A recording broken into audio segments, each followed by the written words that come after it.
Hay un aspecto poco conocido de los profetas bíblicos que suele chocar con nuestra mentalidad racionalista y que consiste en los gestos proféticos. En ocasiones el profeta, en vez de pronunciar un discurso en nombre de Dios, era impulsado por el Espíritu Santo a realizar un gesto que estaba lleno de sentido ante el pueblo, y este gesto constituiría para ellos un signo para recordar, una imagen grabada a fuego en sus retinas del mensaje que Dios les quería transmitir.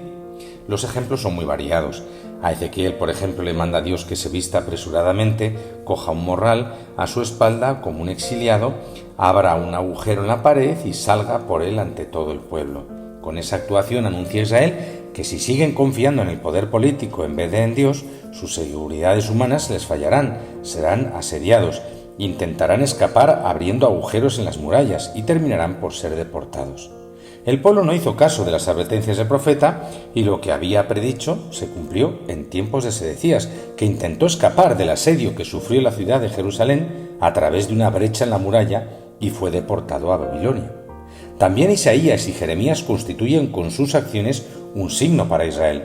Un caso más extremo es el de Oseas, a quien Dios le impulsa a casarse con Gomer, una prostituta, como signo para Israel de que Dios ha querido desposarse con el pueblo y éste le ha sido infiel. También ordena Dios al profeta que ponga a sus hijos nombres simbólicos, de modo que al último le llama Lo-Ammi, que significa en hebreo no es mi pueblo, como una nueva advertencia para Israel que prefiere a otros dioses al Señor. Tener clara esta tradición de los gestos proféticos es importante para comprender en algunos casos las acciones de Cristo. Hay dos gestos proféticos muy claramente recogidos en los evangelios que no se entienden si no se tiene en cuenta todo lo que hemos dicho. Por supuesto, todas las acciones de Cristo tienen un significado salvífico y son proféticas, pero creo que hay dos acciones en particular que no solemos entender porque no las situamos en este contexto de los gestos proféticos del Antiguo Testamento. En primer lugar, la escena en la que Cristo echa a los mercaderes del templo. Esta escena ha dado lugar a multitud de interpretaciones, a cuál menos apropiada. Se ha hablado de ira santa, de rechazo al comercio o incluso de anarquismo. A mi juicio, la actuación de Jesucristo es un gesto profético deliberado, con un significado muy concreto: anunciar que Él era el Mesías, enviado por Dios. La tradición de Israel esperaba que el Mesías purificara el templo, según había dicho el profeta Malaquías: voy a enviar a mi mensajero a allanar el camino delante de mí, y enseguida vendrá a su templo el Señor, a quien vosotros buscáis. Jesús, con el gesto solemne y tremendamente significativo de echar a los mercaderes y cambistas del templo, anunciaba ante todo el pueblo su misión. Los propios judíos inmersos en la tradición bíblica entendieron perfectamente que se trataba de un gesto profético, al estilo de los profetas del Antiguo Testamento, y que equivalía a proclamarse el Mesías. De hecho, después de la escena del templo le preguntaron: ¿qué signos haces para obrar así? Es decir, si afirmas que eres el Mesías, demuéstralo.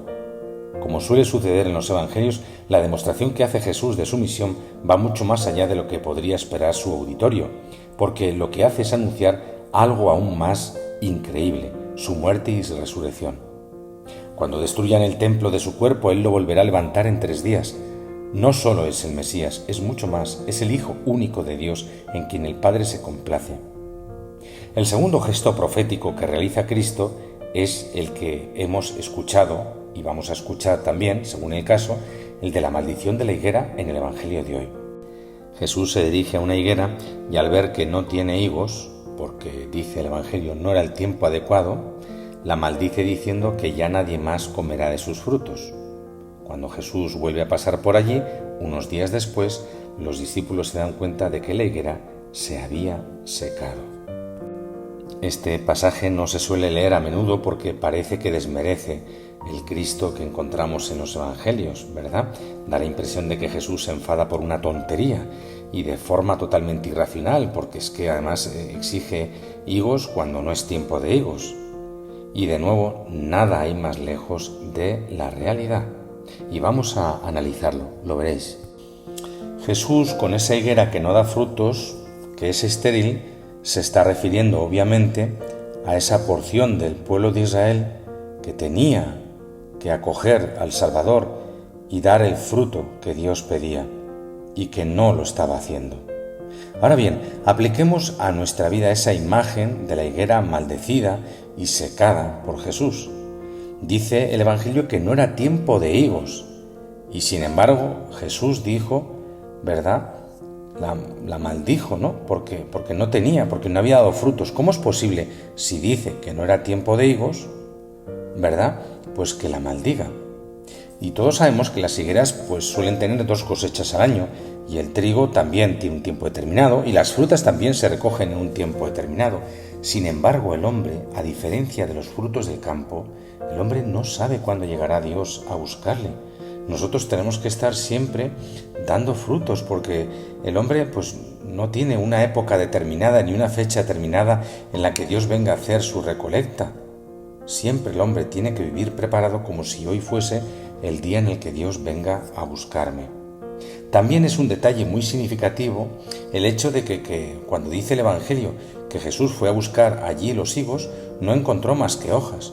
Dice, no encontró más que hojas. Y ciertamente sabemos que las higueras suelen tener hojas grandes que sirven para dar sombra. Pero es que la higuera está para dar higos, no para dar sombra. Y también aquí vemos como una referencia a que a veces en nuestra vida hay mucha apariencia, mucha hoja, mucha hojarasca, pero poco fruto. Y es como una llamada a que examinemos la superficialidad de nuestra vida, la vanidad, las apariencias, ¿no?, pero sin frutos. El Señor pide, pues, que nuestra vida cristiana sobre todo se caracterice no por las apariencias, no por la vanidad, sino por los frutos de buenas obras, que en todo tiempo y en todo momento pues podamos compartir con los demás y poner en presencia de Dios nuestro Padre. De manera que la higuera que se seca tras no haber dado el fruto al Señor cuando éste lo pide es un signo para Israel de que si no daban el fruto de la fe y de una vida según la voluntad de Dios, se les quitaría el reino de Dios y se le entregaría a un pueblo que diera sus frutos a su tiempo, ¿verdad? También. Entonces nosotros también estamos ahí metidos. Somos el nuevo Israel, somos la Iglesia. Por supuesto, también es un signo muy gráfico para nosotros de la terrible importancia que tiene decidirse por Cristo y ajustar nuestra vida a la voluntad de Dios, dando frutos de justicia. Si no damos frutos verdaderos, es señal de que nuestra fe está muerta y no tenemos verdaderamente nosotros la vida de Dios. Estamos secos por dentro como esa higuera. Todos los frutos que pensamos dar al margen de Dios, ¿verdad?, nuestro trabajo, nuestra fama, nuestro dinero, no son nada, como dice Cristo a la higuera, si no fructificamos a los ojos de Dios.